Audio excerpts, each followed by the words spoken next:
लोकसेवा Vidya Mandir and junior college Mandrup, taluka South Solapur. Subject geography. Subject teacher Shri Advi Tote sir. Guide principal Shri Tele S V sir. इयत्ता 12वी. विषय भूगोल. गुड मॉर्निंग विद्यार्थी मित्रांनो. आज आपण प्रकरण 3 मानवी वस्ती व भूमी उपयोजन या प्रकरणाबद्दल माहिती पाहणार आहोत.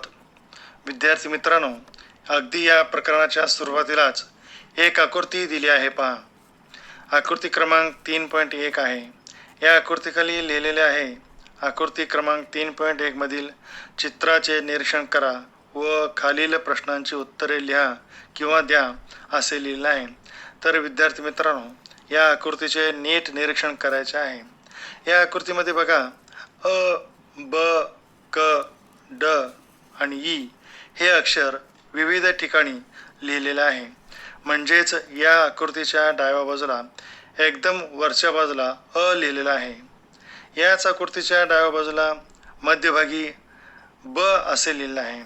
याच आकृतीच्या डाव्या बाजूला खाली क असे लिहिलेलं आहे. तर या आकृतीच्या उजव्या बाजूला आकृतीच्या कडेला मध्यभागी ई असे लिहिलं आहे. आकृतीच्या उजव्या बाजूला आकृतीच्या खाली ड असे लिहिलेलं आहे. तर आता प्रश्न पहिला पाहूया. तर प्रश्न पहिला आहे, अ, ब, क, ड, ई पैकी कोठे मानवी वस्ती निर्माण होऊ शकेल आणि का, असे प्रश्न विचारले आहे. या प्रश्नाचे उत्तर आहे, क आणि ड या ठिकाणी मानवी वस्ती निर्माण होऊ शकेल. कारण या ठिकाणी जमीन सपाट आहे. या ठिकाणच्या बाजूला नदी वाहत जात आहे. मानवाला सर्वात प्रथम गरज असते ती म्हणजे पाणी. ज्या ठिकाणी मुबलक पाणी उपलब्ध असते त्या ठिकाणी मानव वस्ती करून राहण्याचा प्रयत्न करत असतो. दुसरी गोष्ट म्हणजे या ठिकाणची जमीन सपाट आहे, त्यामुळे ती शेती करता येते. म्हणजेच मानवाच्या मूलभूत गरजा अन्न, वस्त्र आणि निवारा या उपलब्ध होतात आणि त्या गरजा भागविल्या जातात. मूलभूत गरजा म्हणजेच अन्न, वस्त्र, निवारा यांची गरज भागवली जाते. त्याचप्रमाणे जमीन सपाट असल्यामुळे रस्ते मार्गाची निर्मिती देखील सहजपणे करता येते. एवढेच नव्हे तर अन्य मार्गाची देखील निर्मिती करता येते. म्हणजेच प्रदेशाची सुगमता असेल तर, ये जा करण्यास सुलभ असेल तर, मानवाच्या गरजा भागविल्या जात असतील तर मानव सहजपणे वस्ती निर्माण करतो. म्हणजे या आकृतीमध्ये क व ड या ठिकाणी वस्ती निर्माण करणे योग्य असे ठिकाण आहेत. अशा पद्धतीने आपल्याला या प्रश्नाचे उत्तर सांगता येईल. आता बघूया प्रश्न दुसरा. प्रश्न दुसरा आहे, वरीलपैकी कोणत्या ठिकाणी वस्त्यांची निर्मिती होणार नाही आणि का. तर या प्रश्नाचे उत्तर आहे, अ, ब आणि ई या ठिकाणी वस्त्यांची निर्मिती होणार नाही किंवा होऊ शकत नाही. कारण अ, ब आणि ई या सर्वच ठिकाणी तीव्र उतार आढळते. अ हे ठिकाण अति उंच प्रदेश आहे. अ हे ठिकाण बर्फाच्छादित प्रदेश आहे. या ठिकाणी घनदाट जंगले आढळतात. शेतीयोग्य जमिनीचा अभाव या ठिकाणी आढळतो. उद्योगधंद्याचा अभाव या ठिकाणी आढळतो. पायाभूत सुविधांचा अभाव या ठिकाणी आढळतो. इत्यादी प्रतिकूल भौगोलिक परिस्थितीमुळे अ, ब, ई या तिन्ही ठिकाणी मानवी वस्ती निर्माण होऊ शकत नाही. म्हणजेच मानवी वस्ती निर्माण होणार नाही. आता प्रश्न तिसरा आहे, वरीलपैकी वस्ती निर्मितीकरिता कोणकोणते घटक कारणीभूत ठरू शकतात असे तुम्हास वाटते. तर या प्रश्नाचे उत्तर आहे, मानवी वस्ती निर्मितीकरिता खालील घटक कारणीभूत ठरतात. 1. प्राकृतिक घटक. यामध्ये पर्वत, पठार, मैदाने, पाणी, हवामान, मृदा, नैसर्गिक वनस्पती, खनिज संपत्ती या सर्व प्राकृतिक घटकांचा परिणाम या मानवी वस्ती निर्मितीकरता होतो आणि ते कारणीभूत ठरतात. दुसरा घटक आहे सांस्कृतिक घटक. या घटकाचा देखील परिणाम मानवी वस्ती निर्मितीकरिता होतो. तिसरा आहे आर्थिक घटक. आर्थिक घटकाचा देखील मानवी वस्ती निर्मिती करण्यासाठी कारणीभूत ठरते. कारण जर मानवाची आर्थिक परिस्थिती चांगली असेल तर मानव उत्तम दर्जाचे घर बांधू शकतो. जर आर्थिक परिस्थिती कमकुवत असेल तर मानव एखादी झोपडी बांधू शकतो. मातीचे असू शकते किंवा पत्र्याचे कच्चे घर, लहान स्वरूपात असू शकते. चौथा, राजकीय घटक. या घटकाचा देखील मानवी वस्ती निर्मिती करण्यासाठी कारणीभूत ठरते. शेवटी असे म्हणता येईल की मानव आणि पर्यावरण यांच्या परस्पर संबंधातून वस्त्यांची निर्मिती होते. आता प्रश्न चौथा पाहूया. प्रश्न चौथा आहे, वस्ती निर्मितीवर प्राकृतिक घटकांसोबतच आर्थिक घटक कारणीभूत ठरू शकत असतील का? तर या प्रश्नाचे उत्तर आहे होय. कारण आर्थिक परिस्थितीचा प्रभाव मानवी वस्ती निर्माण करण्यावर होतो. मानवाची आर्थिक परिस्थिती जर उत्तम प्रकारची असेल तर उत्तम प्रकारची घरे बांधू शकतो, आणि जर मानवाची आर्थिक परिस्थिती गरिबीची असेल तर साधी घर बांधू शकतो. म्हणजेच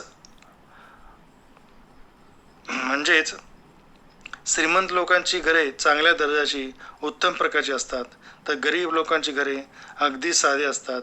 अशा पद्धतीने वस्ती निर्मितीवर आर्थिक घटकांचा देखील प्रभाव पडतो, म्हणजेच आर्थिक घटक देखील कारणीभूत ठरतात. आता प्रश्न पाचवा पाहूया. प्रश्न पाचवा आहे, प्राकृतिक घटकांचा वस्तीतील आर्थिक क्रियावर परिणाम होऊ शकतो का? तर याचे उत्तर आहे होय. म्हणजे त्या वस्तीमध्ये राहणारा व्यक्ती कोणत्या प्रकारची आर्थिक क्रिया करतो. आर्थिक क्रिया म्हणजे व्यवसाय, म्हणजेच तो कोणत्या प्रकारचे व्यवसाय करतो त्याचा देखील परिणाम मानवी वस्तीवर होतो. समजा त्या वस्तीत राहणारे लोक जर प्राथमिक व्यवसाय करत असतील तर त्यांची आर्थिक परिस्थिती अगदी साधी असते, म्हणजे आर्थिक परिस्थिती कमकुवत असते. परिणामी त्यांची घरे साधी असतात. आणि समजा त्या वस्तीत राहणारे लोक जर द्वितीयक आणि तृतीयक व्यवसाय करत असतील तर त्यांची आर्थिक परिस्थिती सुधारलेली असते, मजबूत असते, उच्च दर्जाची असते. परिणामी त्यांची घरे देखील, वस्ती देखील उत्तम दर्जाचे, चांगल्या प्रकारचे असतात. तर अशा पद्धतीने प्राकृतिक घटकांचा वस्तीतील आर्थिक क्रियावर परिणाम होतात. म्हणजेच आपणास असे म्हणता येईल की वस्तीतील आर्थिक क्रियावर प्राकृतिक घटकांचा परिणाम होतो. प्राकृतिक घटक म्हणजे प्राकृतिक रचना. या घटकामध्ये पर्वत, पठार, मैदाने यांचा समावेश होतो. पर्वतीय प्रदेशात आर्थिक क्रिया या प्राथमिक स्वरूपाच्या आर्थिक क्रिया असतात. पठारी प्रदेशात, मैदानी प्रदेशात आर्थिक क्रिया या द्वितीयक व तृतीयक आर्थिक क्रिया आढळतात. हवामान या घटकाचा देखील मानवी वस्तीतील आर्थिक क्रियावर परिणाम करतात. पाणी पुरवठा, मृदा, खनिज संपत्ती, नैसर्गिक वनस्पती यासारख्या प्राकृतिक घटकांचा वस्तीतील आर्थिक क्रियावर परिणाम होऊ शकतो. तर आता शेवटचा प्रश्न आहे ते म्हणजे एखाद्या क्षेत्रात वस्ती निर्मितीसाठी कारणीभूत असणाऱ्या घटकांची यादी तयार करा. उत्तर आहे अनुकूल भौगोलिक परिस्थिती असणे आवश्यक असते. भूरचना म्हणजे हवामान, भूरचना म्हणजे पर्वत, पठार, मैदाने, हवामान, पाणी, मृदा, नैसर्गिक वनस्पती यासारख्या प्राकृतिक घटकांचा देखील या वस्ती निर्मितीसाठी कारणीभूत ठरते. आर्थिक घटक, या आर्थिक घटकामध्ये नागरीकरण, रोजगार, वाहतूक दळणवळण, उद्योगधंदे, इतर व्यवसाय यांचा देखील परिणाम या वस्ती निर्मितीसाठी कारणीभूत ठरू शकते. सामाजिक घटक आणि राजकीय घटक इत्यादी घटक देखील वस्ती निर्मितीसाठी कारणीभूत असणाऱ्या घटकांची यादी अशा पद्धतीने तयार करता येते. गुड मॉर्निंग विद्यार्थी मित्रांनो. आज आपण प्रकरण 3 मानवी वस्ती आणि भूमी उपयोजन या प्रकरणाबद्दल माहिती पाहणार आहोत. याचे 2 भाग त्याने केलेले आहे, मानवी वस्ती व भूमी उपयोजन. तर आज आपण मानवी वस्तीबद्दल अभ्यास करणार आहोत, मानवी वस्तीबद्दल माहिती पाहणार आहोत. तर मानवाच्या ज्या 3 मूलभूत गरजा आहेत, अन्न, वस्त्र आणि निवारा, या 3ही मूलभूत गरजा मानवाच्या दृष्टिकोनातून खूप महत्त्वाच्या आहेत. त्यापैकी निवारा हे अत्यंत महत्त्वाची गरज मानली जाते. तर मानवी जीवनामध्ये घराला किंवा निवाऱ्याला अग्रक्रमाचे स्थान आहे. अनेक घरांची मिळून वस्ती तयार होते. वस्ती खेडे, गाव, नगर, शहर, महानगर अशा पद्धतीने वसाहतीत वाढ होत जाते. मानवाने निवारा म्हणून तयार केलेल्या घरांच्या समूहाला वस्ती असे म्हणतात. पूर्वी संरक्षणाच्या दृष्टीने सोयीच्या ठिकाणी वस्त्या स्थापन होत होत्या. वस्तीभोवती तटबंदी किंवा खंदक होते, म्हणजे संरक्षक भिंत होते. दुर्गम डोंगर माथ्यावर, किल्ल्यावर ही वस्ती होती. अन्न, वस्त्र, निवारा या गरजा सहज सुलभपणे पूर्ण व्हाव्यात म्हणून पाणी पुरवठ्याची सोय जेथे उपलब्ध होते अशा नद्याकाठच्या कृषी क्षेत्रात प्राचीन मानवी संस्कृतीचा विकास झाला. त्याबरोबर वस्तीचा विकास झाला. उदाहरणार्थ नाईल नदीच्या खोऱ्यात इजिप्शियन संस्कृतीचा उदय आणि विकास झाला. सिंधू नदीच्या खोऱ्यात सिंधू संस्कृतीचा उदय आणि विकास झाला. अति थंड हवामान, अति उष्णता, ऊन, पाऊस, वारा, हिंस्त्र श्वापदे या अनेक घटकापासून संरक्षण मिळावे. कमावलेली आर्थिक संपत्ती व इतर मालमत्ता यांचे जतन करता यावे. संपत्तीचा, अन्नधान्याचा संग्रह करता यावा. सहजीवन, शांतता, स्वास्थ्य मिळावे आणि विश्रांती घेता यावी म्हणून निवारा किंवा वस्ती खूपच आवश्यक आहे. घर हे कुटुंबियाचा निवारा आहे. घर हे राहण्याचे सुरक्षित ठिकाण आहे. घर हे विश्रांतीचे ठिकाण आहे. अन्नधान्य, शेतीची अवजारे, उपयुक्त वस्तू, संपत्ती, धन यांचा साठा करून ठेवण्यासाठी घराचा उपयोग केला जातो. शिवाय गुरांचा गोठा, सुतारकाम, कुंभारकाम व दुकानदारी इत्यादी सारखे व्यवसाय करण्यास घर उपयुक्त असते. घर हे संरक्षणाच्या दृष्टीने योग्य अशा ठिकाणी व पाणी पुरवठ्याची सोय जवळ असेल अशा ठिकाणी बांधले जाते. घरे ही मुख्यतः थंडी, ऊन, वारा, पाऊस यापासून संरक्षण व्हावे म्हणून घरे बांधतात.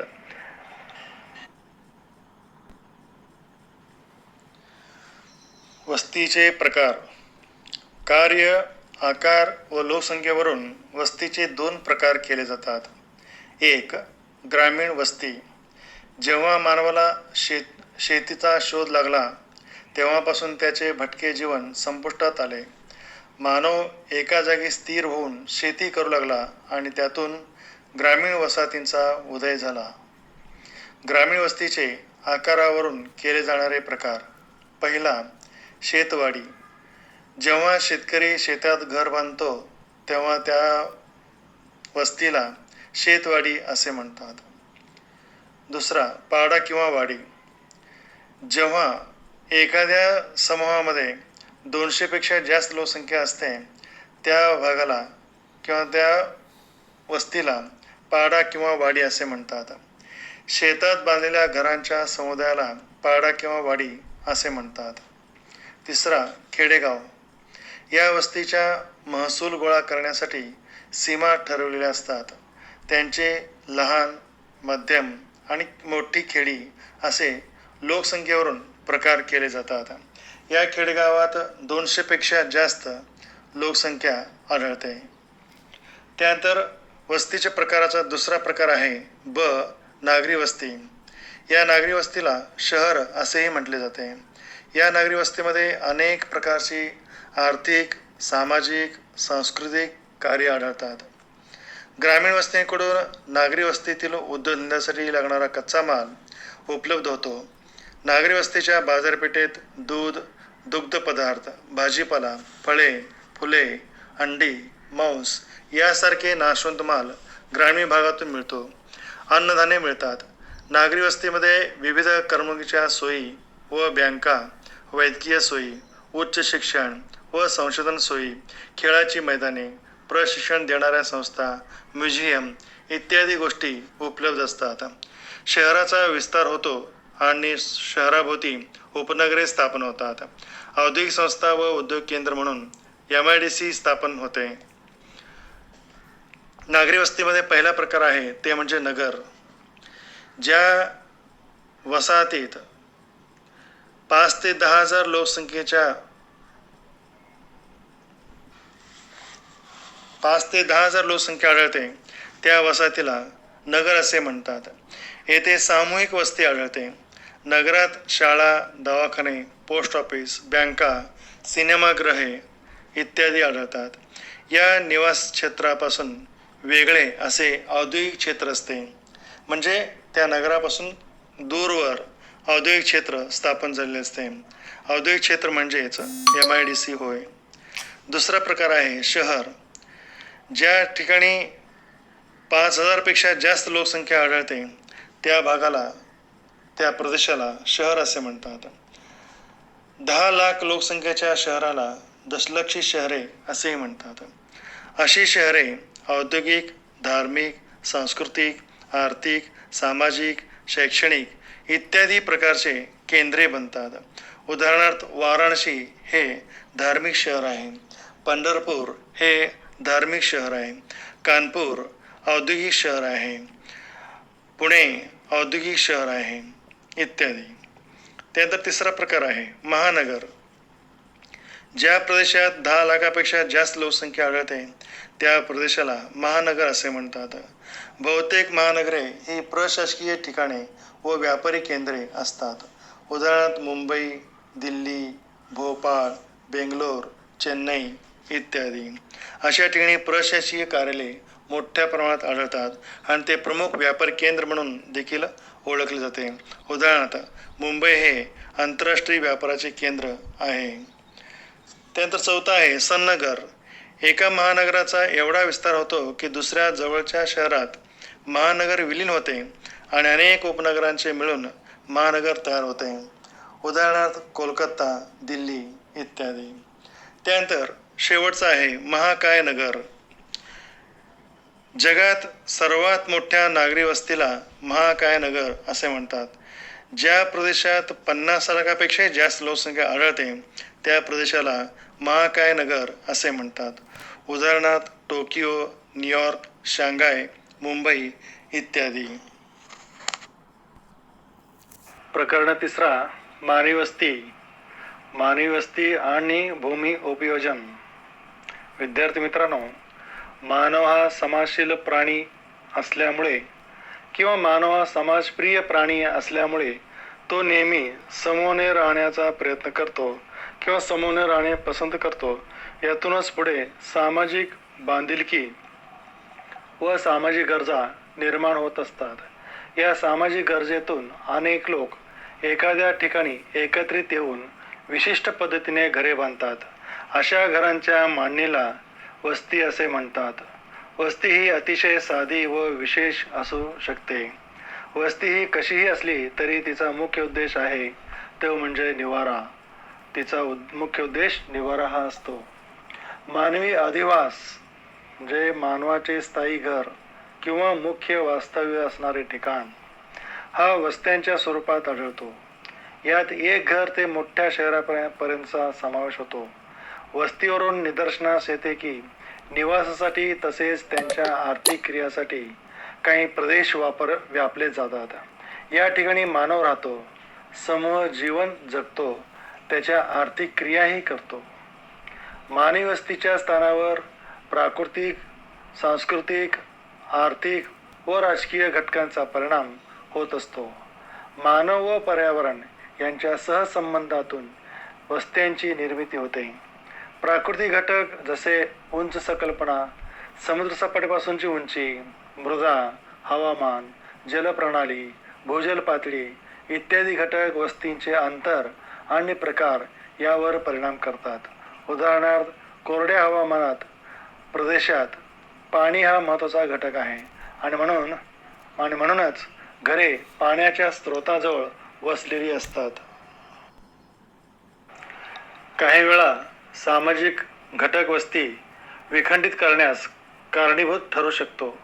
पूर्वी क्षेत्र किंवा प्रदेश काबीज केले जात असत किंवा बाहेरील लोकांकडून वारंवार आक्रमणे होत असत. त्यामुळे बऱ्याच काळापासून सुरक्षिततेच्या दृष्टीने केंद्रित वस्त्यांच्या विकासास सुरुवात झाली. त्यानंतर वस्तींचे प्रकार. वस्त्यांचा आकार आणि प्रकार यात भिन्नता आढळते. त्या एका पाड्यापासून ते महानगरापर्यंत असतात. आकारानुसार वस्त्यांची आर्थिक वैशिष्ट्ये आणि सामाजिक संरचना बदलते. तसेच पर्यावरण आणि तंत्रज्ञानही बदलते. वस्त्या या छोट्या आकाराच्या आणि एकमेकापासून दूर असू शकतात. तसेच त्या मोठ्या आणि जवळजवळ वसलेल्या देखील असू शकतात. घरामधील अंतराच्या आधारावर वस्त्यांचे खालील 4 प्रकारात विभाजन केले जाते. आता इथे बघा या चित्रामध्ये पहिला आहे दाट किंवा केंद्रित वस्ती. आता इथे दिलेलं आहे आकृती दिलेला आहे बघा दाट किंवा केंद्रित वस्तीची. इथं पुढे लिहिलेलं आहे घरामधील अंतर अत्यंत कमी असते म्हणजे दाटीवाटीने बांधलेली घरे असतात.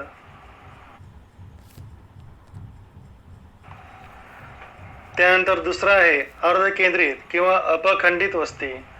घरे किंवा घरांचे समूह अलग अलग अथवा काही अंतरावर असतात. नदी, टेकडी किंवा अन्य कारणामुळे एकाच वसाहतीचे खंड किंवा तुकडे पडतात. यामध्ये जरी घरे अलग अलग असले तरी ती सर्व घरे मिळून एक वसाहत बनलेली असते. हे त्या ठिकाणी चित्रात दाखवलेलं बघा. त्या चित्राकडे लिहिलेलं आहे अर्धकेंद्रित किंवा अपखंडित वस्ती. त्यानंतर तिसरा आहे विखुरलेली वस्ती. घरे दूर दूर अंतरावर असतात व तेथील घरांची संख्या कमी असते. इथं दिलेलं बघा या आकृतीमध्ये. तर विखुरलेली वस्ती अशा पद्धतीने असतात. तर चौथा आहे एकाकी वस्ती. प्रत्येक घर वेगवेगळे असते. इथं दिलेलं चित्रामध्ये एकच घर दिलेलं आहे म्हणजे प्रत्येक शेतकऱ्याच्या शेतामध्ये एकच घर असते. त्याला एकाकी वस्ती असे म्हणतात. या ठिकाणी ते दिलेलं आहे. आपण नंतर उदाहरणासहित एक चित्रामध्ये तुम्हाला मी दाखवणारच आहे. त्यानंतर वसाहतीच्या आकारानुसार प्रकार म्हणजे वस्त्यांचे आकृतिबंध. इथं पहिला आहे रेषीय वस्ती. एखाद्या रस्त्यालगत किंवा रेल्वे लाईन किंवा नदी कालव्याला लागून वस्त्या आढळतात. दुसरा एका रेषेत असतात किंवा मुख्य रस्त्याच्या किंवा नदीच्या आकाराप्रमाणे पसरत जातात. याला रेषीय वस्ती असे म्हणतात. दुसरा आहे आयताकृती वस्ती. पहिला घरे ओळीत आणि सरळ रेषेत असतात. दुसरा अशा ओळी एकमेकांना समांतर असतात. तिसरा आधुनिक काळात नियोजित शहरे वसवताना अशा आकाराचा विचार केला जातो. इथं दिलेलं बघा सर्व रेषा आहेत, सरळ दिलेल्या आहेत, त्याखाली आयताकृती असं दिलेलं आहे. त्यानंतर तिसरा आहे आकारहीन वस्ती. वस्ती निर्माण झाल्यावर वस्तीच्या विकासाबरोबर वस्तीचा आकार वाढत जातो. दुसरा वाढणारी वस्ती अनियमित वाढते. तिसरा सोयीनुसार आणि जागेच्या उपलब्धतेनुसार घरे बांधली जातात. दिलेलं आकारहीन वस्ती या ठिकाणी दिलेलं आहे. त्यानंतर चौथा आहे केंद्रस्थानी वस्ती. एका केंद्राच्या भोवती वस्त्यांचा विकास होतो. हा केंद्रबिंदू वस्त्यांच्या विकासातील महत्त्वपूर्ण भाग असतो. इथं आहे बघा सेंटरला बरोबर दिलेलं आहे. त्या बाजूला असं वस्त्या पसरलेल्या आहेत. याला केंद्रस्थानी वस्ती असे म्हणतात. केंद्रस्थानी वस्ती असे म्हणतात. त्यानंतर पाचवा आहे वर्तुळाकार वस्ती. एखाद्या सरोवराच्या किंवा तळ्याच्या आजूबाजूला वस्त्या आकार घेतात. दुसरा आहे पाण्याच्या उपलब्धतेमुळे घरे जवळजवळ असतात. इथं पाण्याचा साठा आहे आणि त्या पाण्याच्या साठ्याभोवती असे घरे वसलेले आहेत म्हणजे गोल रिंगणामध्ये वसलेले आहेत. हे जणू काही वर्तुळाकार दिसतो म्हणून याला वर्तुळाकार वस्ती असे म्हणतात. त्यानंतर सहावा त्रिकोणी वस्ती. दोन नद्यांच्या किंवा रस्त्यांच्या संगमावर किंवा समुद्रकाठी अशा वस्त्या आढळतात. इथं चित्र दाखवलं बघा. दोन नद्यांचा संगम आहे, दोन रस्त्यांचा संगम आहे. त्या ठिकाणी इथं दाखवलेलं आहे. या संगमावरती वस्त्या आढळतात, वस्त्या वसलेल्या आहेत. दुसरा आहे प्राकृतिक किंवा सामाजिक कारणामुळे अशा वस्त्यांची वाढ तिन्ही बाजूनी होते. अशा वस्ती बऱ्याच ठिकाणी आपल्याला पाहाव्यास मिळतात. त्यानंतर हे नेहमी लक्षात ठेवा, प्रकार हा शब्द काही समान वैशिष्ट्ये असणाऱ्या वस्तूंचे किंवा संबोधनाचे वर्गीकरण सांगतो, तर आकृतिबंध हा शब्द त्यांचे आकार किंवा स्वरूपाबद्दल सांगतो. जेव्हा आपण वस्तींच्या आकृतिबंधाचा विचार करतो तेव्हा हा शब्द दिलेल्या प्रदेशातील वस्त्यांची विशिष्ट रचना किंवा वस्त्यांचे वितरण याकरिता वापरला जातो. केंद्रित वस्त्या हा वस्त्यांचा एक प्रकार आहे, तर रेषीय वस्त्या हा वस्त्यांचा आकृतिबंध आहे. या केंद्रित किंवा विखुरल्या असू शकतात.